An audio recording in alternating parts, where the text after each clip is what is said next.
नमस्कार, मैं हूं आलोक मेहता। एएसआई में आपका स्वागत है।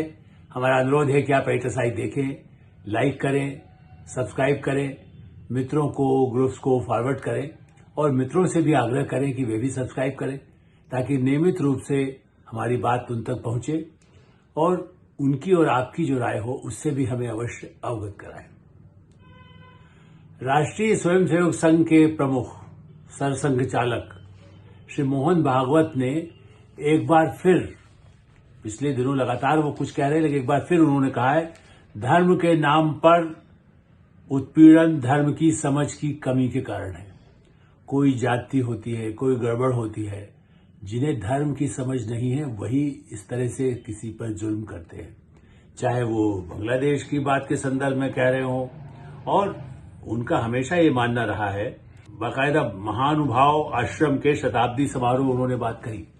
मैं इसलिए ऑथेंटिक बात कह रहा हूं कि इससे पहले उन्होंने पूना में एक बात कही थी कि भैया आप हर जगह मत खोजिए, अयोध्या के बाद इसकी आवश्यकता नहीं है। काशी मथुरा भी अपनी जगह स्थापित ही हैं और लेकिन उन्होंने साफ कहा कि आप हर इलाके में, हर जगह, किसी भी क्षेत्र में मंदिर जमीन से खोद कर कहाँ था, यहाँ निकला, ये मत कहिए। और अब उत्पीड़न की बात कही, जहां कहीं जाति होती, कई बार ऐसे सांप्रदायिक स्थितियां उत्पन्न होती है। उनका मानना है कि कोई भी धर्म के समुदाय को, ऐसा नहीं है कि जो वो बात कह रहे हैं उसमें कोई, दुनिया में हर जगह यही बातें हैं। धर्म के नाम पर किसी भी धर्म में नहीं सिखाता आपस में बैर रखना। देखिए, ये बात वही सरसंघ चालक कह रहे हैं और इसीलिए बार बार ये भी कहा जाता है, प्रधानमंत्री नरेंद्र मोदी तो इसी पर जोर देते हैं, भारत के किस प्रमुख मंदिर में, दक्षिण, उत्तर, पूर्वोत्तर, कश्मीर, आप ये देखिए कि किसी भी क्षेत्र में उन्होंने मंदिरों में जाना, कहीं अपने को बिल्कुल हमेशा, जैसे कह सकते पूरे भक्तिभाव के साथ वो गए हैं।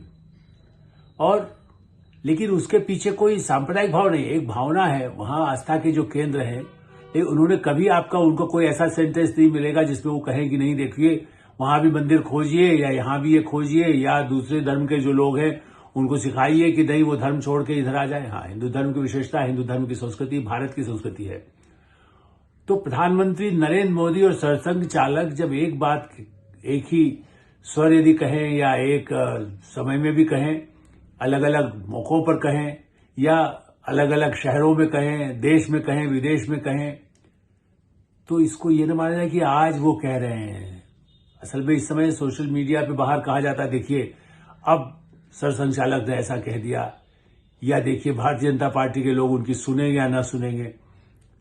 मेरा ये मानना है कि भारत में राष्ट्रीय स्वयंसेवक संघ यदि भारत राष्ट्र के बारे में सोचता है और उसकी हिंदू भावनाओं के बारे में, हिंदुओं में एकता हो, सद्भाव हो, उनकी प्रगति हो, यदि वो चाहता है, यदि नहीं, मैं वो चाहता ही है, और कौन सा संगठन नहीं चाहेगा, सवाल ये है। मैं तो ये भी कहता हूं जो अच्छे मुस्लिम नेता होंगे या मुस्लिम धर्मावलंबी होंगे या ईसाई धर्मावलंबी होंगे या बौद्ध धर्मावलंबी होंगे या महावीर स्वामी के धर्मावलंबी होंगे या सिख, जिसे कह सकते हैं कि आप उनके धर्मावलंबी हो, सिख धर्म के मानने वाले हैं, तो इस दृष्टि से सब जो देश के और राष्ट्र के बारे में सोचते हैं तो उनमें मतभेद पहले भी नहीं था।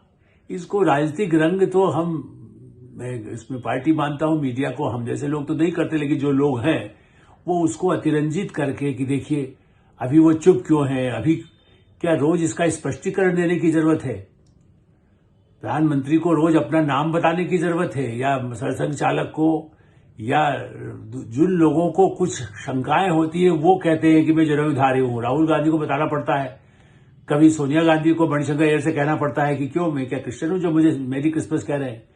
लेकिन आपने देखा प्रधानमंत्री नरेंद्र मोदी 2 दिन पहले, चूंकि विदेश जाना था, उससे पहले अपने एक मंत्रिमंडल के सहयोगी केरल के, उनको यदि उस हिसाब से उनको लगा कि भाई क्रिसमस के मौके पर वो नहीं मिल पाएंगे, तो उस मौके पर उनके यहां जाकर के बाकायदा, जिसको आप कह सकते हैं कि उनकी शुभकामना देना और अपने सम्मान अर्पित करना ईश्वर के प्रति, ईसा मसीह की मूर्ति हो, क्रिसमस का त्योहार हो, तो उसमें उन्होंने कोई परहेज तो नहीं किया। या उन्होंने कभी, जहां भी ऐसे कोई इस्लाम के लोग आए, देखिए कुवैत में ही जिस समय सरसंघ चालक ये कह रहे हैं पिछले दिनों, उससे पहले मैं तो कहता रहा हूं कि प्रोफेसर राजन सिंह भी यही कहते थे, जो सरसंघ चालक उनसे बहुत पहले हुए। तो ऐसा नहीं है कि वो आज ये कह रहे हैं इसलिए पहले संघ क्या लगती। अब कुछ लोग, खास करके हमारे पत्रकार साथ, गुरु गोलवलकर जी की एक किताब उसमें से ही निकाल के कहें कि वही, तो उनसे कहें कि लोकमान्य तिलक की किताब निकालें और महात्मा गांधी की निकालें, और द्वितीयों में अंतर भी हो सकता रहा है। भगत सिंह राष्ट्रभक्त यदि रहे हैं तो महात्मा गांधी यदि शांति की नीति अपनाई, भगत सिंह ने अपनाई। समय के साथ आज भी महात्मा गांधी होते तो क्या वही संदेश कहते? समय के साथ बदलते नहीं।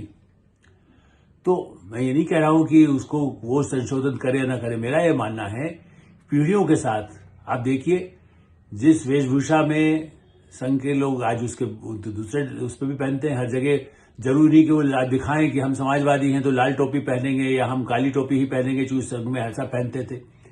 अभी कहीं ऐसी कोई वेशभूषा में जहां जाना है, जहां उनकी शाखाएं हैं या जहां उनके वार्षिक समारोह है, शताब्दी समारोह चल रहा है, उसमें चाहे नितिन गडकरी रहे हो चाहे प्रधानमंत्री नरेंद्र मोदी, यदि वहां टोपी लगा करके अपनी पुरानी वेशभूषा में भी खड़े हों तो उससे उनका कोई जो कर्तव्य है उससे तो विपरीत नहीं होते।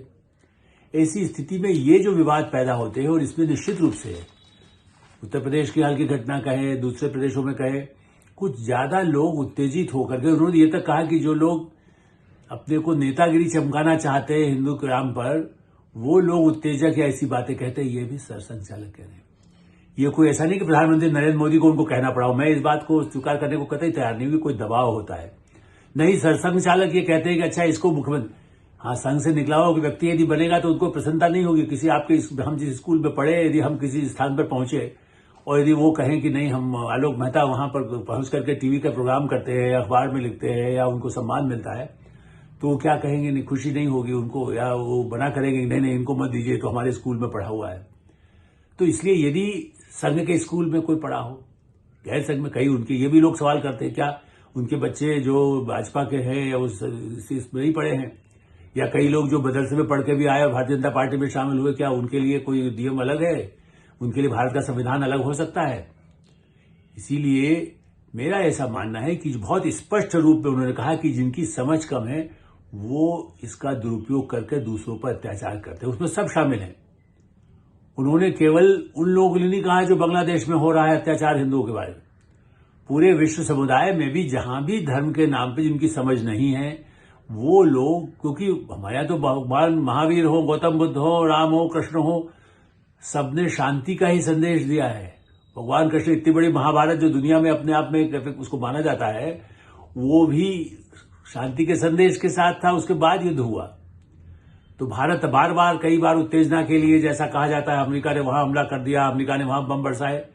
भारत ने कभी बम बरसाए कभी हुआ है 75 वर्षों में, या उससे पहले भी कभी दूसरों की जमीन पर भारत में अपने यहां पर हुआ हो? चाहे 500 साल पहले आपस में भी कहीं मतभेद रहे, झगड़े हुए, लड़ाइयां भी हुई, दूसरे से जहां पर मुगल भी जब नहीं आए थे तब भी हुई लड़ाई होती थी, या मुगलों आने के बाद हुआ, ब्रिटिशर्स के समय हुआ। लेकिन क्या भारत ने किसी देश पर बमबारी की? रूस ने की, अमेरिका ने की, या और कंट्रीज ने की। दूसरे लोग करते रहते हैं, चाहे वो यूक्रेन का मामला हो, चाहे वो ईरान का मामला हो, चाहे इजराइल का मामला हो। भारत सबको शांति का संदेश देता है और इसीलिए धार्मिक मान्यताओं को भी स्वीकार करने के लिए कहता है कि आपकी उपासना पद्धति, आप पूजा करते हैं, पाठ करते हैं, मंदिर जाते हैं, आप नमाज पढ़ते हैं, मस्जिद जाते हैं, आप प्रार्थना करते हैं यीशु मसीह की, और उसके बाद यदि चर्च जाते हैं, आप यदि बौद्ध भगवान गौतम बुद्ध के मंदिर में जाते हैं, भगवान महावीर के मंदिर में जाते हैं, या आप आर्य समाज मानते हैं, गुरु नानक जी को आप मत्था टेकने गुरुद्वारे जाते हैं, जो आप पाठ करते हैं उस पर कोई आपत्ति है क्या? उसमें कोई मतभेद हो सकता है? सबकी अपनी पद्धति हो सकती है, सब हैं तो भारतीय। ये जो संदेश है ये संघ का और सरकार का, मैं मानता हूं कोई सरकार हो उसका यही धर्म है कि वो यही कहे कि हाँ, कोई धर्म के नाम पर उत्पीड़न न हो, सांप्रदायिक झगड़े न हो, उपद्रव न हो, तनाव न हो, हिंसा न हो, और शांति और समृद्धि के लिए धर्म का सहारा लिया जाए। एकता करने के लिए धर्म मंदिर या जो भी उपासना स्थल बनाए जाते थे वो सामाजिक सौहार्द और एकता के लिए था कि सभी जाति वर्ग के लोग आएंगे, वहीं बैठेंगे, वहीं एक दूसरे खाएंगे, उसके बाद जो भूखा होगा प्रसाद यदि वहीं पर उसको भोजन जैसा प्रसाद इतना भरपेट पे मिलेगा, आज भी कितने ही मंदिरों में जो प्रसाद दिया जाता है वो पैसा लेकर के नहीं, कहीं जिनके पास ज्यादा अतिरिक्त है वो लेकर के जाए खरीदें, वो दूसरी परंपरा है। लेकिन मूलतः उसके पीछे भावना यही रही है ना। गुरुकुल होते थे कि शिक्षा वहीं पर दी जाएगी, जो लगे हुए मंदिर से सीखे होते थे। गुरुद्वारे के साथ भी यही था कि शिक्षा दी जाएगी। मदरसा का यदि हुआ तो सही शिक्षा दी जाएगी, इसके लिए था गलत शिक्षा देंगे, आतंकवादी बनाएंगे, इसकी शिक्षा देने के लिए मदरसे नहीं बनाए गए। चर्च में, इटाली में कभी एक जमाने में अत्याचार हुए और रोमन साम्राज्य की कहानी पढ़ेंगे। लेकिन क्या चर्च ये सिखाता है कि आप हमला करें, बमबारी कर दें? नहीं, कोई धर्म ऐसा नहीं सिखाता। तो इसलिए ये कहना, मैं तो ये मानता हूं कि जो बात उन्होंने आज कही है ये भारत के लिए और दुनिया के लिए धर्म का अनुचित और अधूरा ज्ञान ले जाता है अधर्म की ओर। हेडलाइन है, कुछ उसको दबा देते हैं, नहीं मेरा मतभेद है, वो नीचे क्यों नहीं सुन रहा। इतनी बड़ी संख्या में लाखों लोग जिसके समर्थक हों, वो उनके रहे हों, करोड़ों लोग जिसको मानते हों पूजा, उन सबको नियंत्रित करना कोई ऐसा आदेश ऐसा कहीं नहीं चलता है। आप देखिए कितनी ही जगह जो कट्टर इस्लामी लोग हैं उनमें कितने आपस में वही एक दूसरे को बम मार रहे हैं। पाकिस्तान तबाह हो रहा है, इसलिए उनके आपस के ही जितने गुट बन गए उनमें आतंकवादी बन गए। तो क्या वहां उन्हें सिखाया गया? हाँ, जो उसका धर्म का नाम लेकर के दुरुपयोग करके अत्याचार हिंदुओं पर करें या बाहर जाने वाले विदेशियों पर करें, या तालिबान जो कर रहा है वो क्या धर्म को पालन कर रहा है?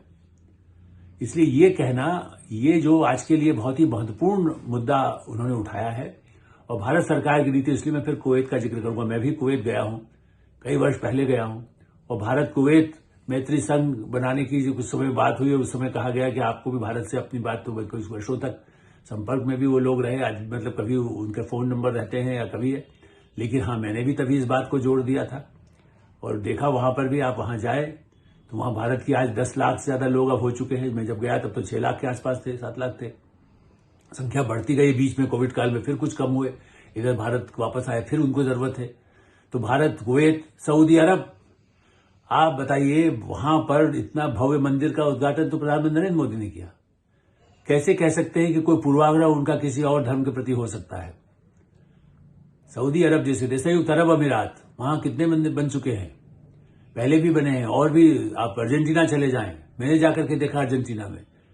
अमेरिका में देखा ही तो है, वो तो आप कई बार इस बारे में चर्चा कर चुका। ब्रिटेन में है, जहां भारतीय मूल के लोग गए वो, या जिन्हें भारत के प्रति श्रद्धा। भगवान गौतम बुद्ध जब चीन तक जो पहुंचे, आज चीन बिल्कुल कम्युनिस्ट हो गया है, लेकिन पुराने प्राचीन गौतम बुद्ध के मानने वाले वहां मिलते हैं ना आपको। चाहे उनको उतनी छूट नहीं है ना, उसने खाली उसको एक पर्यटन स्थल की तरह उन्होंने विकसित कर रखा है। प्रधानमंत्री नरेंद्र मोदी पोप के साथ भी मिलते हैं और पोप भारत के प्रति कितना सम्मान रखते हैं, भारतीय प्रधानमंत्री के साथ सम्मान रखते हैं। तो इस दृष्टि से भारत का विश्व गुरु बनने की जो बात है, विकसित राष्ट्र बनाने की जो बात है, उसमें भारत की भूमिका और प्रधानमंत्री की भूमिका, समाज की भूमिका, संगठनों की भूमिका, इस दृष्टि से मैं मानता हूं कि राष्ट्रीय स्वयंसेवक संघ के संचालक और प्रधानमंत्री नरेंद्र मोदी और संगठन और सरकार, पार्टी और सरकार सब मिलकर के ही काम कर रहे हैं। जो अपवाद हैं, जो गड़बड़ करते हैं, उनके लिए भी ये चेतावनी भी है, संदेश भी है, और ये केवल दिखावटी नहीं है, ऐसा मैं मानता हूं। मेरा मानना है कि उसको निश्चित रूप से भारतीय जनता पार्टी के जो नेता, मंत्री या विधायक, सांसद, पार्टी के लोग जो पार्टी का नाम यूज करते हैं, उन्हें भी सरसंघ चालक प्रधानमंत्री नरेंद्र मोदी की भावना और राष्ट्र के हित में जो सोचना है, उसी तरह से अपनी बातों को रखना होगा।